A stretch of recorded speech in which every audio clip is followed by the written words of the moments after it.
quiero invitarle a que hagamos una oración por la palabra. Usted le pida a Dios con sus mismas palabras que le ministre y que le hable.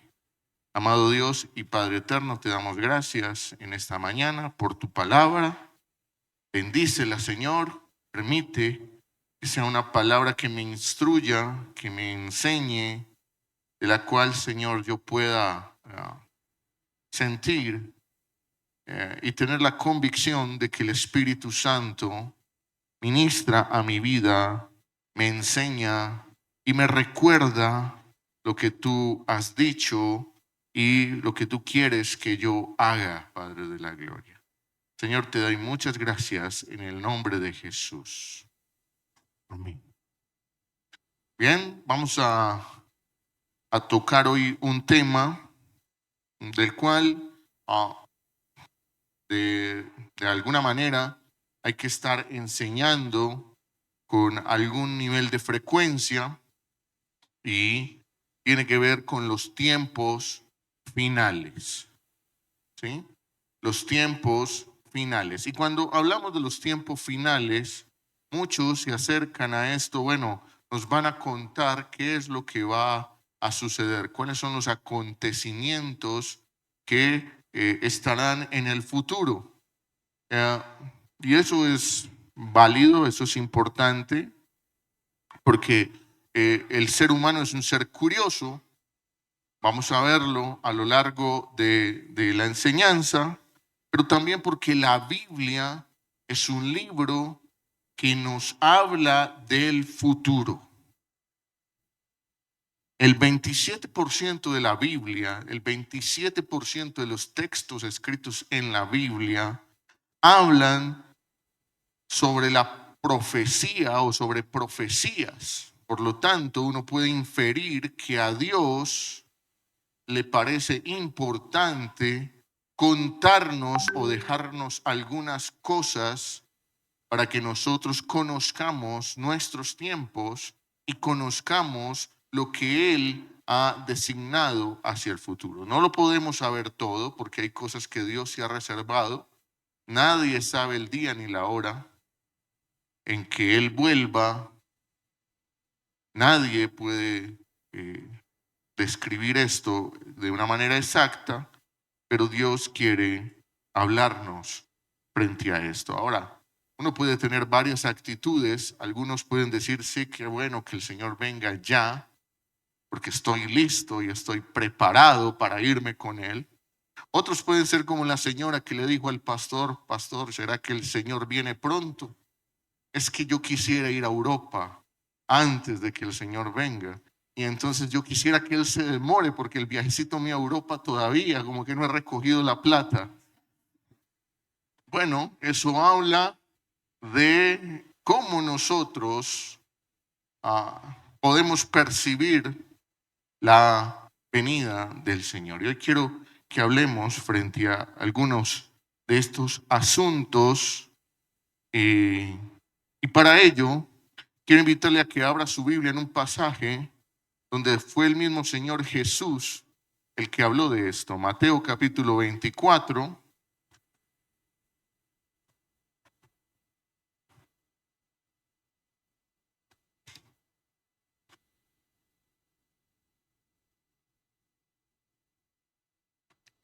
Mateo capítulo 24, y vamos hoy a concentrarnos en los primeros 13 versículos solamente de este, que es después del Sermón del Monte, la enseñanza o la disertación más larga de Jesús.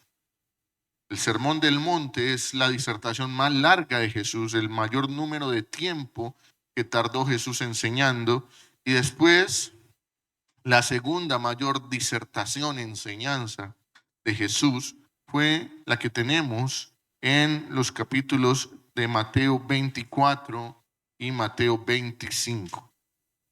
Dice en esta versión, cuando Jesús salió del templo y se iba, se acercaron sus discípulos para mostrarle los edificios del templo.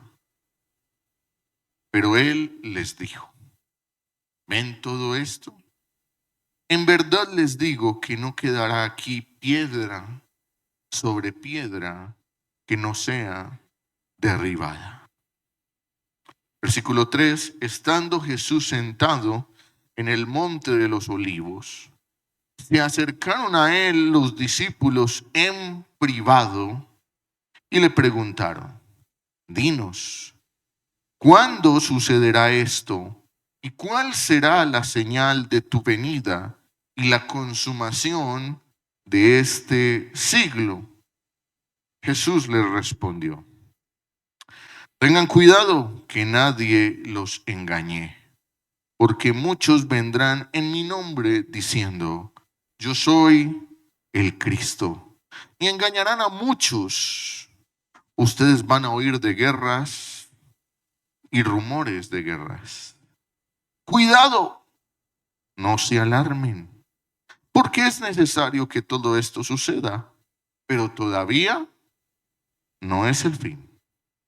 Porque se levantará nación contra nación y reino contra reino, y en diferentes lugares habrá hambre y terremotos. Pero todo esto es ¿qué? Solo principio de dolores. Entonces los entregarán a tribulación y los matarán y serán odiados de todas las naciones por causa de mi nombre. Muchos se apartarán de la fe entonces y se traicionarán unos a otros, y unos a otros se odiarán. Se levantarán falsos profetas y a muchos engañarán. Y debido al aumento de la iniquidad o de la maldad, el amor de muchos se enfriará. Pero el que persevere hasta el fin, este será ¿qué? Salvo. Y este evangelio del reino se predicará en todo el mundo como testimonio a todas las naciones. Y entonces vendrá el fin. Pueden sentarse.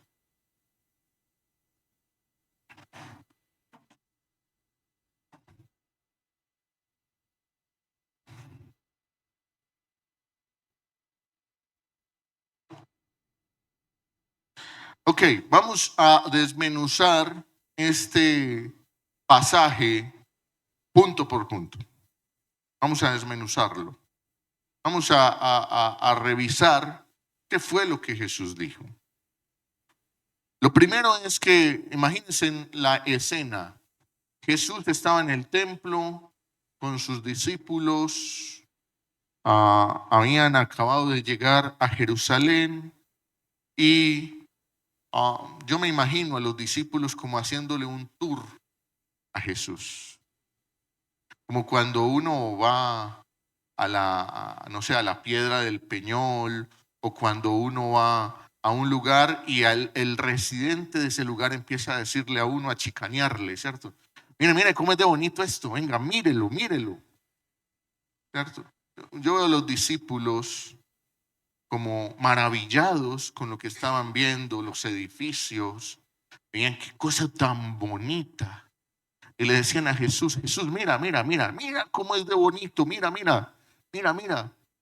Jesús los voltea y les dice: ustedes están como la señora de Europa. Les digo que esto no quedará piedra sobre piedra, será derribada.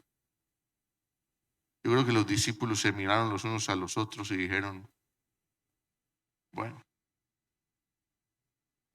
Los discípulos no dijeron nada, se quedaron callados. Siguió, la historia siguió. Y cuando Jesús estaba en el monte de los olivos, lo sacaron aparte. Dice que en privado se fueron: venga, venga, venga, Jesús. Venga, venga. Quedaron intrigados. Quedaron con el aguijoncito de, venga, venga, Jesús, explíquenos. ¿Cuándo va a suceder esto? O sea, ¿cuándo es que ese templo tan bonito se va a destruir? Pero los discípulos mezclan tres preguntas en una. Y eso es lo primero que tenemos que entender. Mira la pregunta a los discípulos, versículo 2. Dice, versículo 3. Dinos cuándo sucederá esto. ¿Cuándo sucederá esto? Es que lo que Jesús les dijo, que ese templo que iba a pasar, se iba a derribar. Pero ellos no solamente preguntaron eso, sino que siguieron, conectaron otra pregunta. ¿Cuándo será la señal de tu venida? ¿Cuál venida? Él estaba ahí con ellos. O sea que estaban asociando la destrucción del templo ¿con qué? Con la segunda venida de Cristo. Y tercero, ¿qué más preguntaron? ¿Ah? Y la consumación, pero ojo que tiene una I, una conjunción. O sea que ellos asociaron que la segunda venida de Cristo es igual ¿a qué? Al fin del mundo, al fin del siglo, al fin de los tiempos, como lo quiera traducir. La segunda venida de Jesús es igual al fin del mundo. ¿Sí? Es lo que ellos entendían en ese momento. Y Jesús entonces va a responder las preguntas. Pero Jesús no le respondió la primera pregunta. ¿O ustedes vieron en ese pasaje que Jesús les dijo cuándo se iba a destruir el templo? ¿Cierto que Jesús no les contestó? Ahora, ¿ese templo fue destruido? ¿Quién dice que sí? ¿Quién dice que no? Ese templo fue destruido, es cierto. O sea, lo que profetizó Jesús se cumplió. ¿Cuándo se cumplió? Siguiente diapositiva. Ahí está, muy claro. En el año 70 después de Cristo se destruyó el templo que ellos estaban admirando, el templo de Jerusalén. Se montó un emperador romano llamado Tito. Y Tito, como veía que los judíos y los cristianos le estaban generando muchos problemas al imperio y que incluso había una parte de los judíos que ya se estaban armando muy fuerte, los celotes. Recuerden que Jesús tuvo dentro de los 12 discípulos a un celote.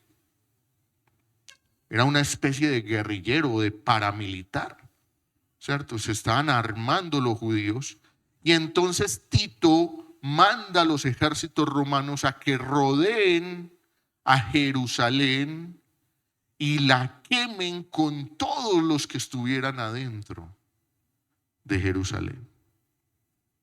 Y Tito quemó a Jerusalén para matar a los judíos. Y entró Tito en su caballo al templo y destruyó el templo y se robó muchas de las cosas que habían en el templo. Se las llevó para sí, les pareció muy bonito los candelabros, las arcas, todo lo que había en el templo.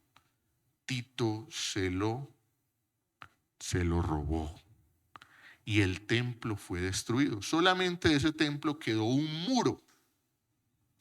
Ustedes lo conocen porque lo han visto por televisión, los que han ido a Israel. ¿El muro de los qué? El muro de los lamentos.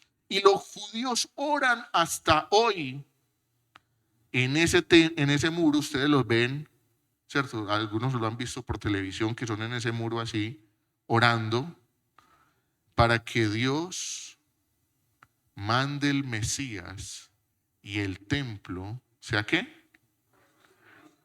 Reconstruido. ¿Sí? La profecía que dijo Jesús se cumplió. Incluso a algunos de los discípulos les tocó ver esto. Cuando usted dice el apóstol Juan, y decimos cuando enseñamos, cuando Juan escribió el libro de Apocalipsis, ¿estaba en dónde? En la isla de Patmos. ¿Y qué estaba haciendo allá? Exiliado.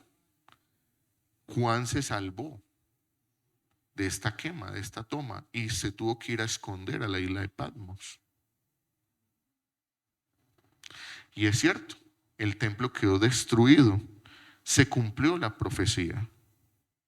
Pero, por alguna razón, Jesús no estaba interesado en contarles eso, pero sí en contarles algunas cosas.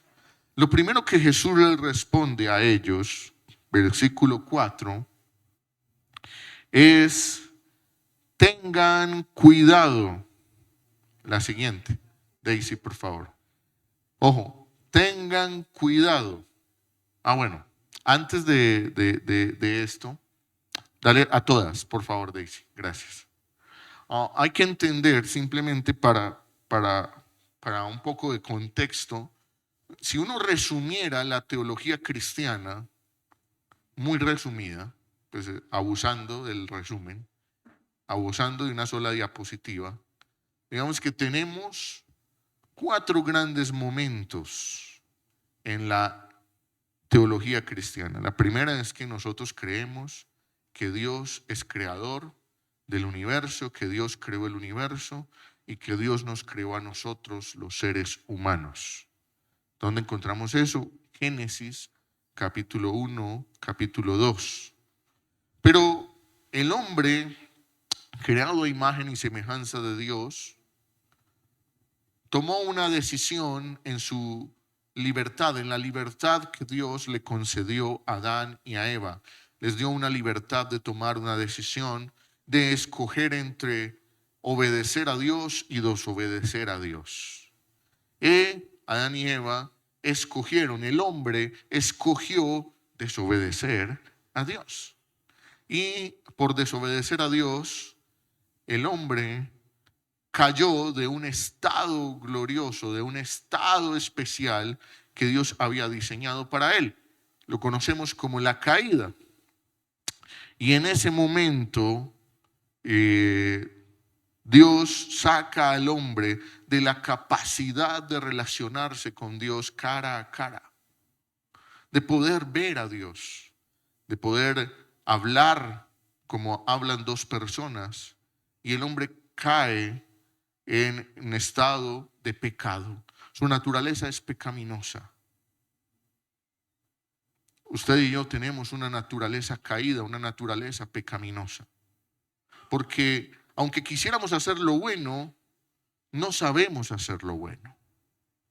Porque aunque quisiéramos decir en nuestra vida siempre la verdad, mentimos. Nadie puede hacer lo bueno, dice la Biblia. Nadie. Todos, por cuanto todos pecaron, todos están destituidos de la gloria de Dios. Nadie sabe hacer lo bueno y nadie puede hacer lo bueno delante de Dios. Entonces, en ese mismo capítulo de Génesis 3, Dios hace una promesa, la primera profecía de la Biblia. Y les dice: un día vendrá un hombre de la simiente de la mujer, el cual la serpiente herirá en el calcañar o en el tobillo, pero él la herirá en la cabeza. Y esa promesa desde entonces era ¿quién? ¿Quién? Jesucristo. Dice, de una mujer saldrá un día un hombre, el cual, aunque sea herido por la serpiente, Satanás, herido, murió en la cruz, sufrió. Al resucitar al tercer día, golpearía en la cabeza a la serpiente y nos podría dar vida a nosotros. Es el tercer gran momento, la restauración. Cristo vino a reconciliar al pecador con Dios. A eso se llama gracia. Usted y yo no hacemos lo bueno delante de Dios. Hacemos lo bueno porque Cristo hace que sea bueno delante del Padre.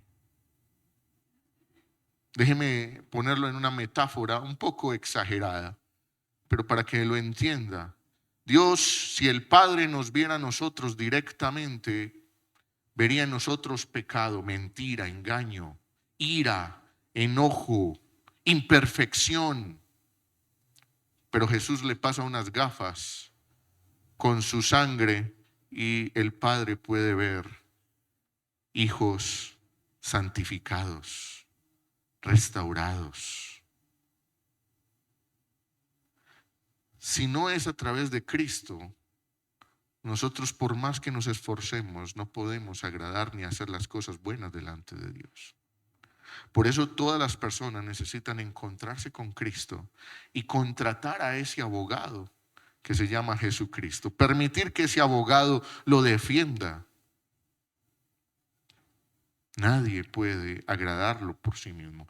Eso es lo que conocemos como la restauración. Y hay algunos textos ahí. El más conocido de todos, Juan 3:16. De tal manera amó Dios al mundo que envió a su Hijo unigénito para que todo aquel que en Él cree no se pierda, mas tenga vida eterna. Y eso es lo que usted y yo creemos. En esa promesa está fundamentada nuestra fe. Amén. Pero la cuarta cosa es Cristo vuelve. Y hay algunos textos ahí, ¿cierto? Hechos 1:11, los discípulos están mirando a Jesús que asciende en el cielo y se quedan mirando hacia arriba hasta que ya lo dejan de ver y ya no lo ven más porque dice la Biblia que las nubes lo tapan y se quedan mirando hacia arriba a ver si volvía y aparecía. Y aparecen unos ángeles y les dicen, ¿qué están mirando? Así como lo han visto subir, así también Él volverá. Y todo ojo le verá. En Apocalipsis 22 dice, he aquí yo vengo pronto y mi galardón conmigo.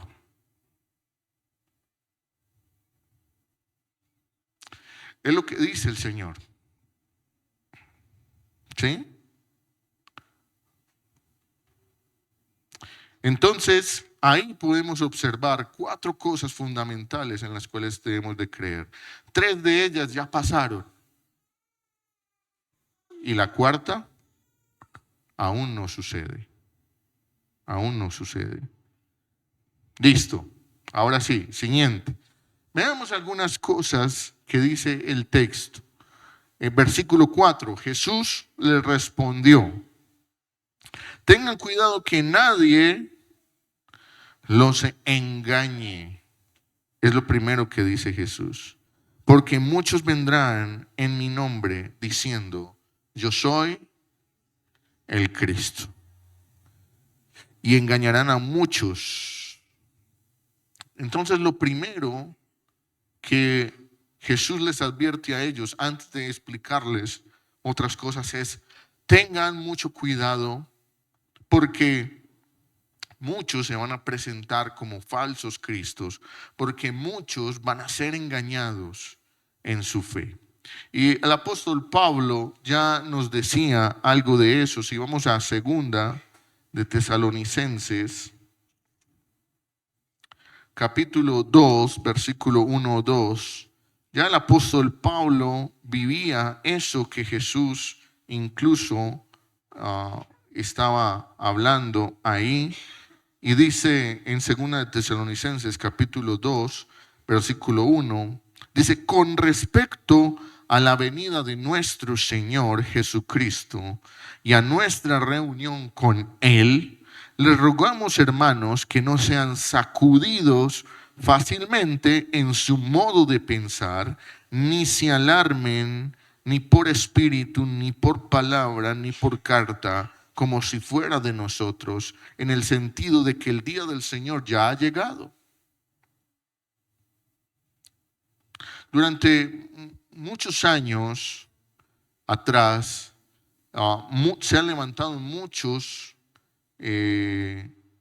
falsos profetas que han empezado a dar fechas o algunos incluso a decir que ya Cristo volvió, que ya Cristo vino y no nos dimos cuenta. Eso le pasaba a los judíos, a los tesalonicenses, a los que Pablo les está escribiendo. Algunos iban y decían, no, ya el Señor volvió otra vez, ya está aquí. Y muchos empezaron a enseñar otras cosas, a tratar de desviar la iglesia. Y el apóstol Pablo tiene que decirles, vengan, eso es falso. Y revela en el versículo 3 algo que es muy importante, que tiene que ver con lo que estamos hablando. Dice, que nadie los engañe, versículo 3 del capítulo 2 de 2 de Tesalonicenses, dice, que nadie los engañe en ninguna manera. Ojo, porque no vendrá sin que primero venga la apostasía y sea revelado el hombre de pecado, el hijo de perdición.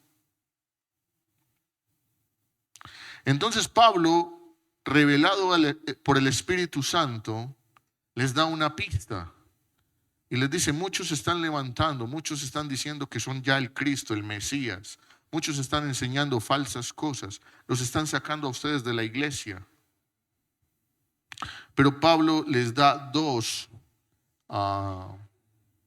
pistas. Y esas pistas las que tenemos que tener nosotros en cuenta. Lo primero es que no vendrá sin que venga la apostasía. ¿Qué significa apostasía? Nada. En blanco. La apostasía significa cuando una persona dice ser cristiano, dice ser hijo de Dios, pero luego reniega de esa fe. Es decir, alguien que es cristiano, pero ya luego dice, no, ¿saben qué? Yo todos esos años que creí en el Evangelio, que creí en Jesucristo, eso era, yo estaba loco, yo estaba en otro mundo y ahora ya no creo en nada de eso. ¿Cuál Cristo? Eso no existe. ¿Sí? Eso es lo que dice el apóstol Pablo. Y el apóstol Pablo no dice que vendrá una apostasía, sino que habla de la apostasía.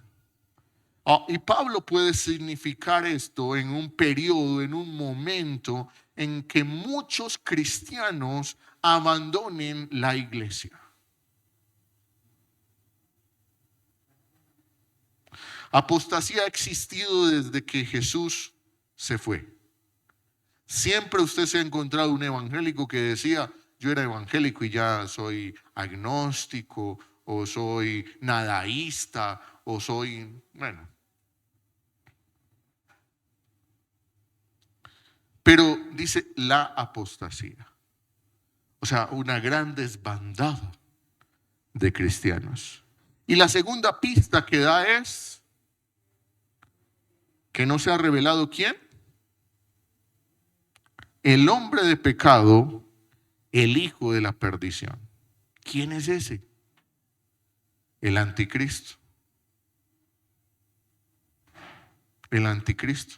Y ojo, porque lo que sabemos por la Biblia es que en principio el anticristo va a los judíos a engañar y los judíos pensarán que es el Mesías.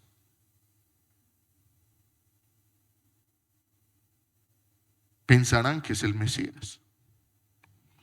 Y Pablo dice, Jesús no vendrá por segunda vez, sino después de una gran apostasía y que sea revelado el anticristo.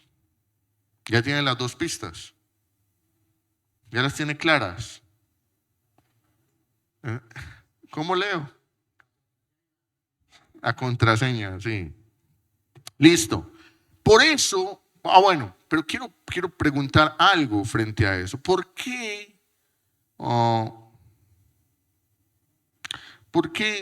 Jesús arranca diciendo, mirad que nadie os engañe? Mirad que nadie los engañe.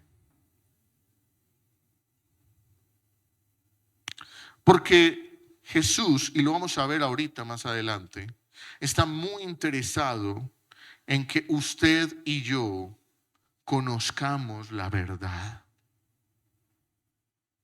para que nadie los engañe. Y como decíamos en estos días en el podcast, la única manera de conocer el billete falso es ¿qué? ¿Conociendo el qué? El billete bueno. Y si conocemos la palabra de Dios, no seremos engañados. Pero si no conocemos la verdad, ¿seremos qué? Engañados. ¿Sí? Y recuerde que todo esto que dijo Jesús ha sido progresivo. Es decir, empezó un engaño desde que Jesús se fue. Hasta hoy ha habido engaño. Sectas, movimientos, falsas iglesias, falsos predicadores, falsos cristos. Recuerden que ya hay personas que se han proclamado yo soy Cristo.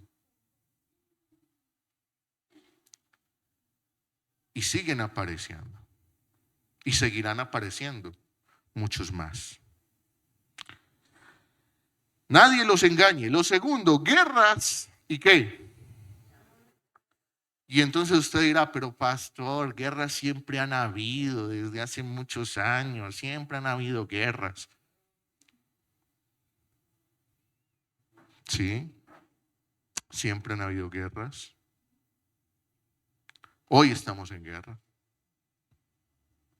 Nótese algo con el tema de las guerras, y es que no le llama mucho la atención que las últimas guerras que han existido en la humanidad, algo tiene que ver el pueblo de Israel. ¿Está involucrado Israel? Si usted se devuelve a la Segunda Guerra Mundial, ¿a quiénes persiguieron? A los judíos. Los judíos fueron esparcidos por todo el mundo en la Segunda Guerra Mundial. Hitler los persiguió por todas partes para matarlos. En 1948, terminada la Segunda Guerra Mundial, las Naciones Unidas dicen, oiga, Israel fue el más damnificado en la Segunda Guerra Mundial como etnia, como nación. Así es que devolvámosle un territorio porque fueron expulsados desde la Primera Guerra Mundial. Devolvámosles un territorio, démosles un pedacito, una finca allá donde ellos tradicionalmente salieron. Y la finca ya estaba ocupada. La finca estaba ocupada por los palestinos y por los árabes. Y entonces empezaron a abrir el campo. Venga, abramos el campo. A ver, hagámosles un pedacito. ¿Qué tan grande es Israel? Yo creo que es más pequeña que Antioquia. Y ahí van a llegar los judíos, los israelitas. Y los israelitas empiezan a llegar. Ahí. Pero desde que llegaron ahí han tenido peleas con todos. Ahora, a mí me llama la atención que un pueblo tan pequeño, rodeado de tantas naciones tan poderosas, no haya podido ser exterminado. No haya podido ser destruido. Y ustedes ven en las noticias pelean con los libaneses, pelean con los ejércitos y les lanzan misiles y ellos tienen escudos antiaéreos y derriban los misiles en el aire.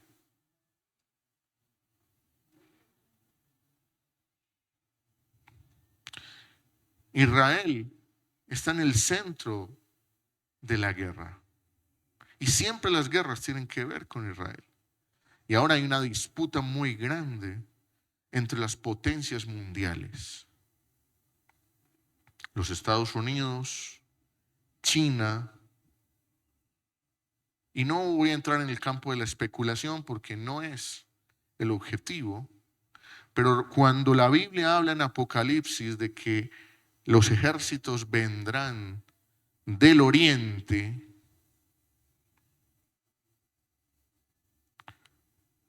y uno ve que los chinos ya son la segunda potencia mundial y van a ser la primera, pues uno ve cosas que la Biblia ha profetizado y que se van, ¿qué? Progresivamente se van cumpliendo. Hambre. Los estudios indican que hoy en el mundo se produce la mayor cantidad de alimentos de toda la historia. Sin embargo, en África, en América Latina, en el sudeste asiático, sigue habiendo hambre. Los países se han puesto de acuerdo en agendas. Erradicar el hambre, se la propusieron al 2020. Vamos a erradicar el hambre del mundo.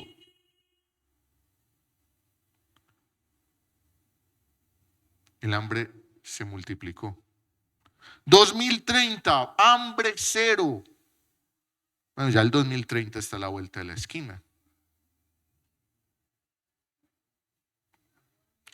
El ser humano no ha sido capaz de controlar esto, ni será capaz, porque hay una raíz que explica todo esto. ¿Cómo se llama? El pecado.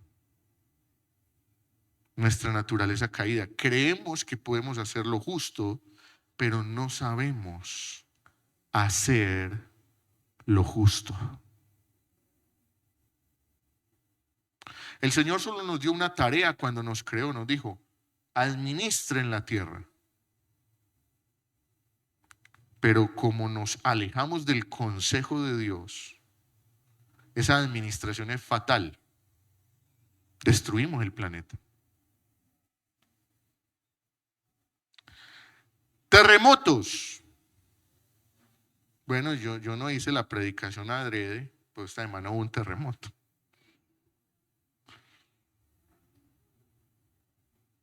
Muy grande, en Tailandia.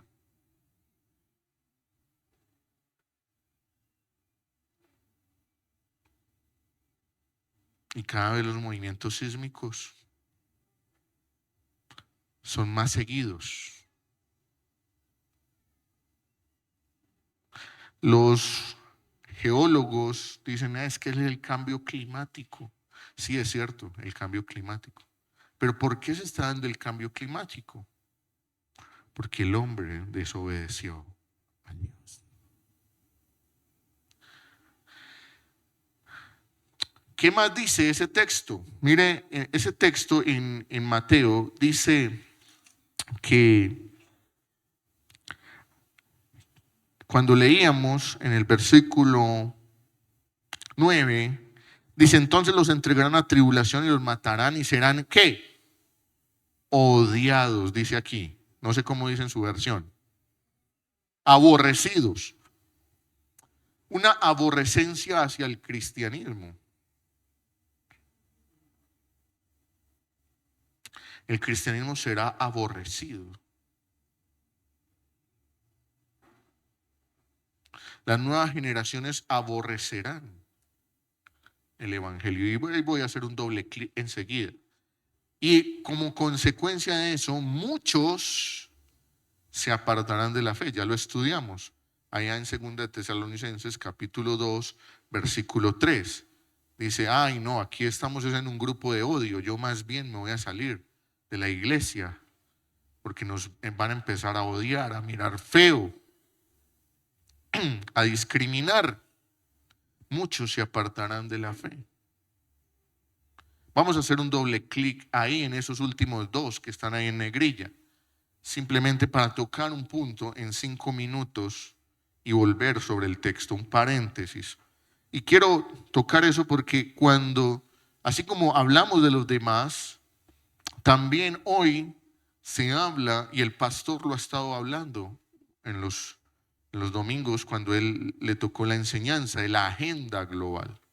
Y en esa agenda global hay unos temas, ya esto lo hemos enseñado aquí, pero siempre es importante ponerlo sobre la mesa para que entendamos nuestros tiempos y hacia dónde van nuestros tiempos.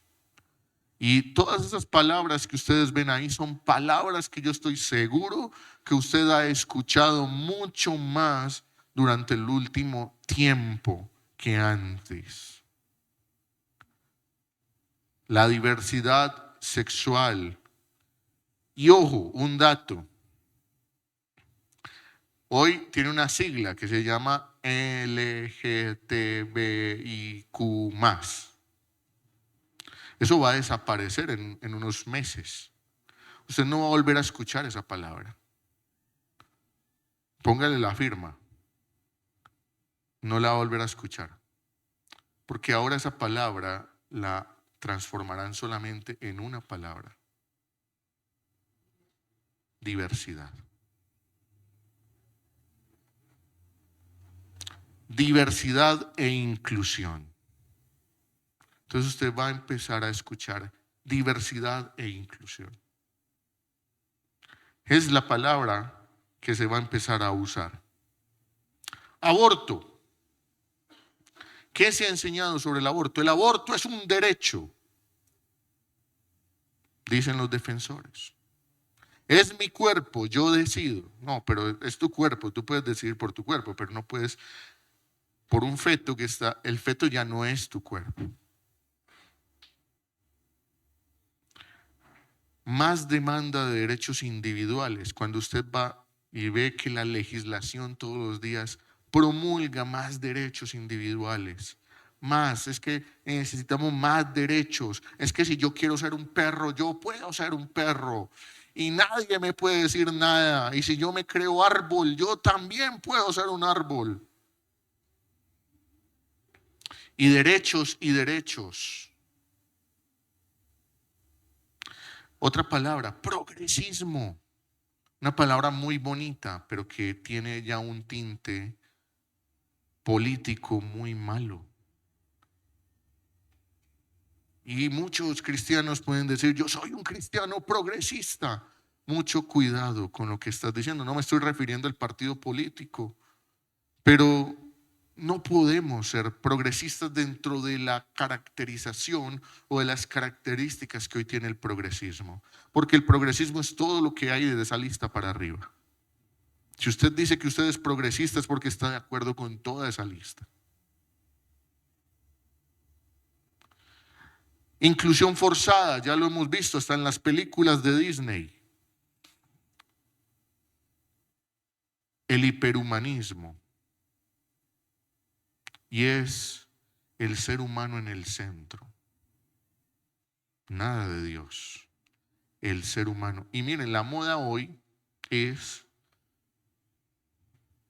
atención, jóvenes, la moda hoy es que la gente ya hoy se está diciendo, pues por lo menos, voy a decir esto, la moda en algunas clases intelectuales, los jóvenes, ya están llegando a las universidades y están diciendo, yo no tengo una fe religiosa. Y entonces, ¿tú cómo te defines? ¿Tú crees en Dios? Sí, yo creo en Dios, pero en el Dios que está en mí. ¿Qué significa eso? No, que no obedezco ni lo que dice la Biblia, ni lo que diga ningún pastor, ni ningún sacerdote, ni ningún... Es lo que Dios pone en mi corazón hacer. Y ojo, muchas personas hoy no se están definiendo como ateas. El ateísmo está pasando de moda y usted diría, ay, tan bueno que el ateísmo está pasando de moda. Ahora la gente se está llamando agnóstica. ¿Y qué significa el agnosticismo? Que no es nada nuevo, es viejo, eso es viejo. El agnosticismo es una corriente muy del progresismo que dice, yo no voy a pelear si Dios existe o no existe. No me voy a poner a pelear. Si Dios existe, estará por allá muy ocupado. Y si Dios no existe, pues yo vivo mi vida como yo quiera. Es decir, el agnóstico no se preocupa por entender si Dios existe o no existe. Y es lo que está marcando hoy la parada en las clases. Pero nadie puede decir eso. Si leemos Romanos 1:28, nos dice claramente algo que es fundamental entender al apóstol Pablo en Romanos capítulo 1 versículo 28, y dice el Señor, muy interesante, si usted lo puede leer todo completo, en aras del tiempo voy a leer solamente estos versículos. Y así como ellos no tuvieron en bien reconocer a Dios, piensen en estos agnósticos, piensen en estas personas que no quieren nada con Dios. Dice, Dios los entregó a una mente depravada para que hicieran las cosas que no convienen. Están llenos de toda injusticia, maldad, avaricia, malicia, llenos de envidia, homicidios, pleitos, engaños y malignidad. Son chismosos, detractores, aborrecedores de Dios, insolentes, soberbios, jactanciosos, inventores de lo malo, desobedientes a los padres, sin entendimiento, indignos de confianza, sin amor, despiadados. Ellos, aunque conocen el decreto de Dios, que los que practican tales cosas son dignos de muerte, no solo los que las hacen, sino también los que dan la aprobación con los que la practican. Y si usted se devuelve al versículo 20 y 21, usted se dará cuenta que no hay nada de poder ser ateo. Porque mire, versículo 20 dice, porque desde la creación del mundo, sus atributos invisibles, su eterno poder y divinidad, se han visto con toda claridad, siendo entendidos por medio de lo creado, de manera que ellos no tienen ¿qué?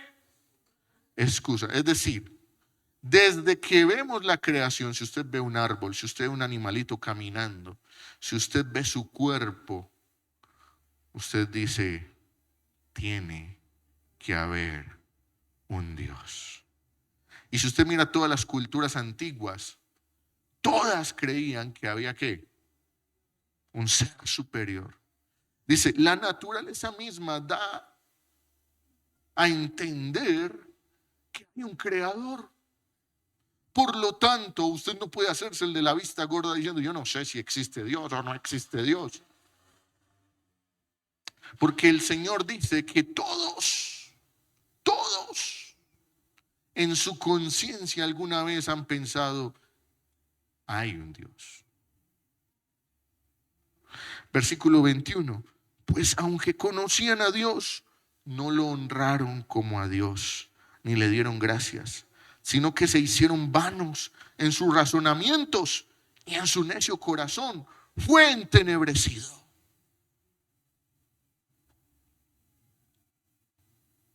Y eso es lo que está sucediendo. Ahora, ¿por qué esto es importante y qué tiene que ver con lo que estamos enseñando hoy? Porque este pensamiento es el que se está globalizando en el mundo. Esta es la otra evangelización que se le está haciendo al mundo, que se está haciendo a nuestros hijos, que se está haciendo en las familias, en los colegios, en las universidades, en las redes sociales, en la televisión. Esta es la evangelización.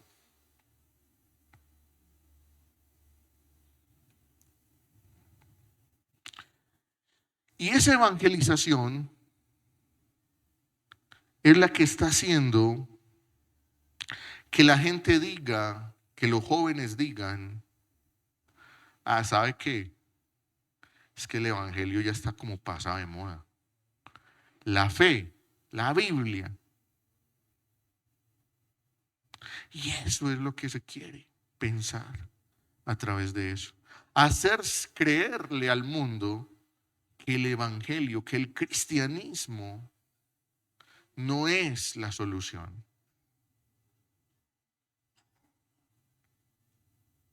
La pregunta es, si eso es tan bueno, ¿por qué la gente hoy se suicida más que ayer?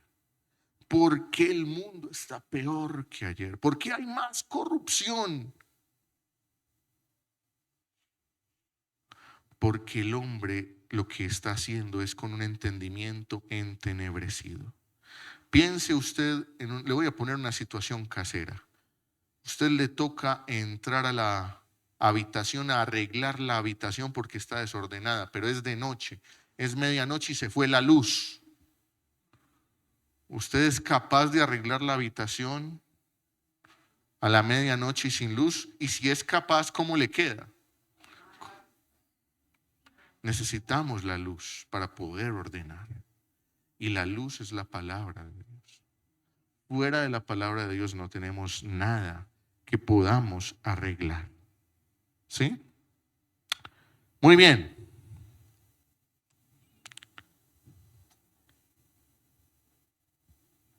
¿Por qué nos advierte Jesús, en general la Biblia, sobre este tiempo? Yo me hago una pregunta, me hice la pregunta. ¿Por qué Jesús le dijo esto a los discípulos? Si los discípulos nada de esto alcanzaron a ver. Pues por la misma razón que Dios le dijo a Adán y Eva y a la serpiente que de la simiente de la mujer vendría un Salvador. ¿Y cuántos años se tardó en cumplir esa promesa? Dios. ¿Cuántos años hay desde Adán y Eva hasta la llegada de Jesús? ¿Cuántos? 2 años, 100 años, 2000 años. ¿Cuánto? Por lo menos más de 6000 años. Más de 6000 años. ¿Y por qué cuando Jesús le dijo a sus discípulos, no se preocupen, yo voy a volver? Voy a ir a preparar una morada y yo vuelvo. Y los discípulos, todos estaban esperando, ¿cuándo era que vuelve? ¿Era que vuelve el otro año? Dentro de 2 años. ¿Cuántos años han pasado? ¿Por qué? Bueno, eso está en la presencia, en el conocimiento, en la sabiduría de Dios. Lo cierto es que Adán y Eva le hizo una promesa y la cumplió. Que al pueblo de Israel le hizo una promesa y la cumplió. A sus discípulos Jesús mismo les dijo, yo vendré otra vez. Y Él vendrá. ¿Y cómo termina, por lo menos el pasaje que leímos hoy? Dice en el versículo 13, pero el que persevere hasta el fin, ¿qué? Y esa palabra perseverar, ¿qué significa? Insistir, persistir y no desistir, ¿cierto? Insistir, persistir, avanzar. Y Él le dijo a sus discípulos, y Él sabía que sus discípulos iban a pasar por tribulación. Entonces el primer oyente que eran sus discípulos, esa palabra era para ellos. Ustedes van a pasar por tribulación, ustedes los van a perseguir por causa mía. Pero el que persevere, será salvo. Pero esa palabra también es para nosotros.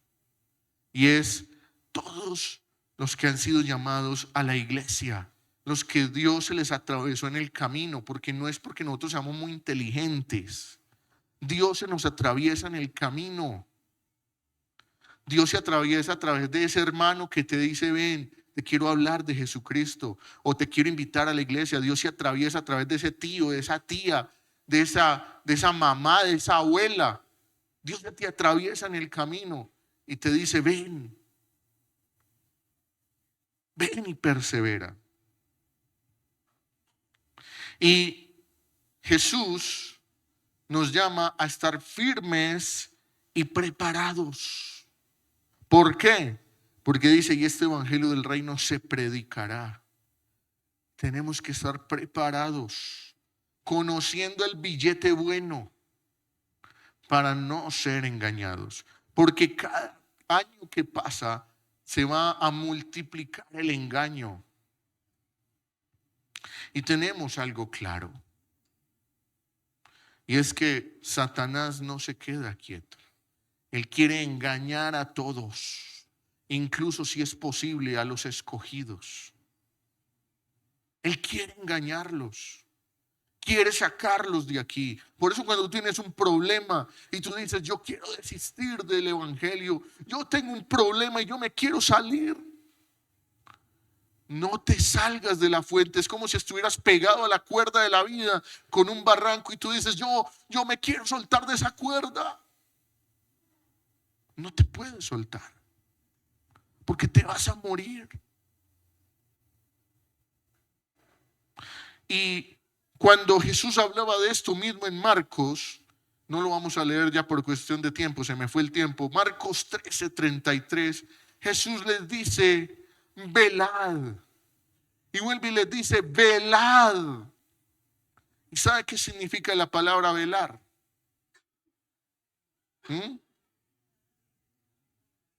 Velar no es simplemente cuando usted se despierta a la medianoche y no se puede dormir. Velar es vigilar, estar atento, estar con los sentidos predispuestos. No significa una actitud pasiva: ay, yo estoy velando ahí. Significa estar atento, piloso, alerta, como si en cualquier momento el león se entrara por ahí.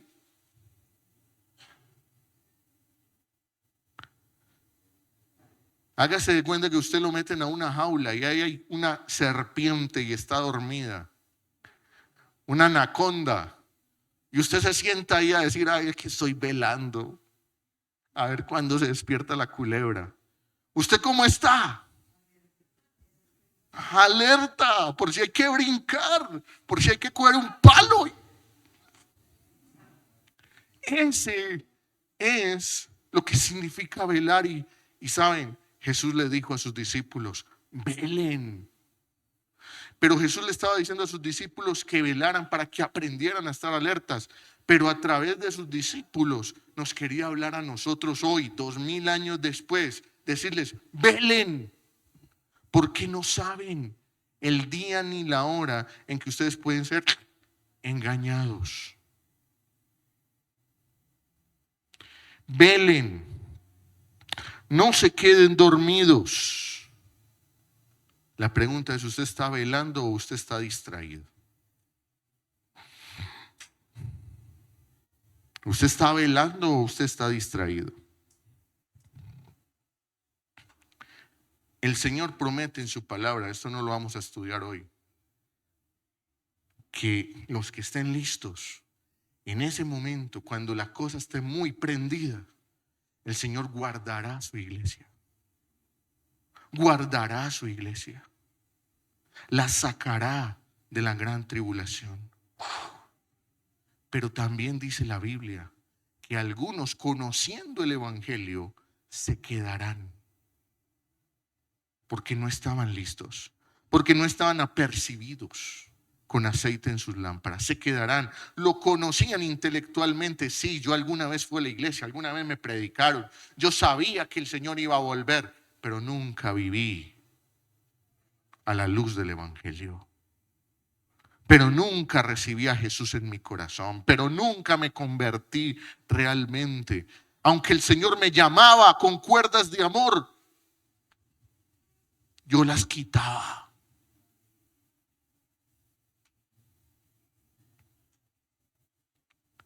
Y algunos conocedores se quedarán.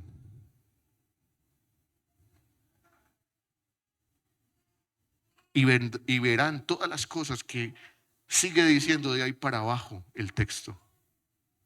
La gran abominación. La pregunta es, ¿usted está atento o está distraído? Y si usted está aquí, el Señor lo está llamando con cuerdas de amor. Con cuerdas de amor lo está llamando. ¿Qué tal si nos ponemos de pie?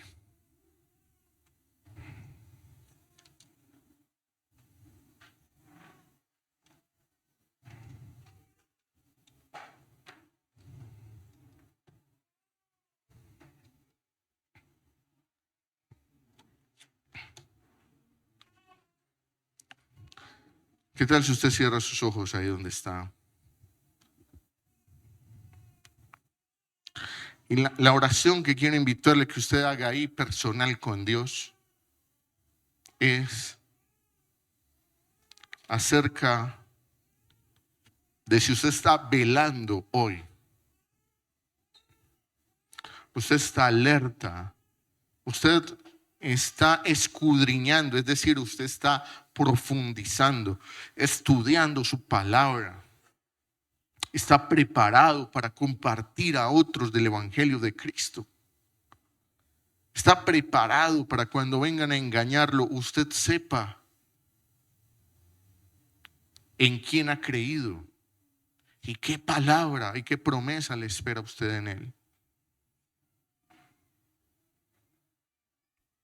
Y si esto significa que usted dice, yo tengo que mejorar, tengo que conocer más de Dios, tengo que meterme al discipulado, tengo que frecuentar la palabra, tengo que capacitarme, tengo que orar, velar más, pues el objetivo de esta reflexión se habrá concretado.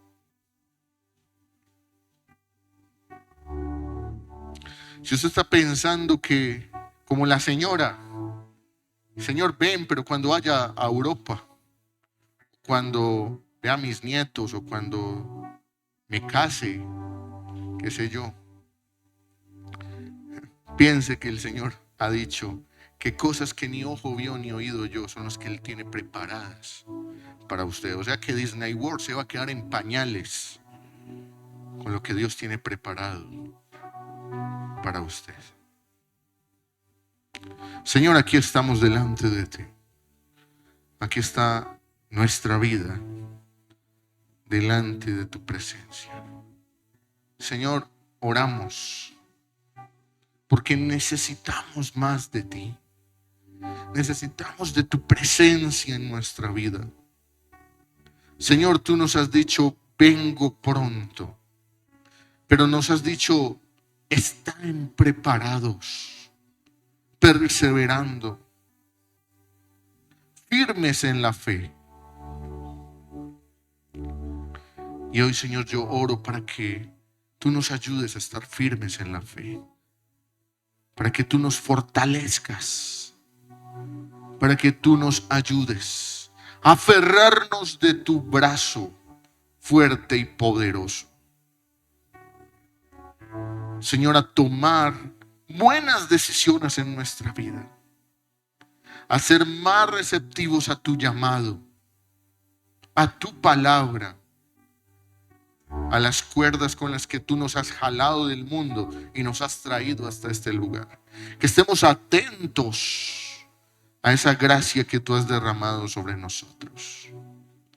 Señor Jesús, oramos para que tú nos ayudes a discernir el tiempo, a entender los tiempos y a entender que el mejor lugar que podemos tener es estar cerca de tu presencia, anhelando tu presencia, Señor. Yo oro por mis hermanos, los que están en momentos de debilidad, de crisis. Auméntales la fe, Señor. Ayúdales. Te pido, Espíritu Santo de Dios, que avives el fuego que en algunos está apagado. Que llenes nuestra vasija de aceite, nuestra lámpara, para que ilumine como ha de ser, Señor. Dios mío y Señor mío, oro por tu iglesia. Oro por aquellos que aún están conociendo y que aún no han tomado una decisión de fe, que están esperando, Señor. Señor, yo sé que tú estás convenciéndolos. Señor, yo sé que tú harás una obra en ellos. Yo sé que tú un día, Señor, les ayudarás.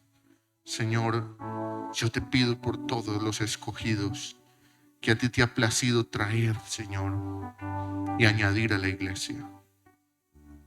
Yo te pido, Señor, por cada hombre, por cada mujer, para que en su corazón haya, Señor, la seguridad y la confianza de tu salvación.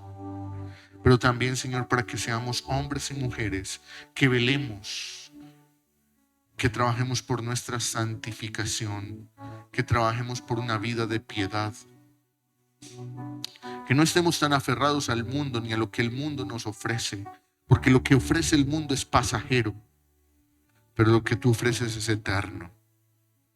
Señor, que aprendamos a ver con ojos espirituales las bendiciones que tú tienes para nosotros y que no nos dejemos deslumbrar por las cosas de este mundo, así como los discípulos estaban deslumbrados por el templo.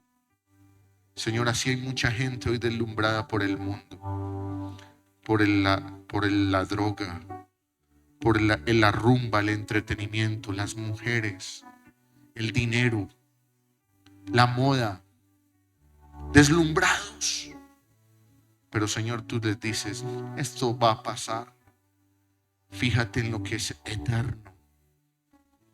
Y el Señor hoy tiene una promesa de eternidad para ti. Señor, oro para que nuestros jóvenes vean esa promesa de eternidad. Oro para que los adultos, Señor, nos afiancemos más en la fe y en el camino, Señor. Yo te doy muchas gracias por esta iglesia y te pido que bendigas a mis hermanos.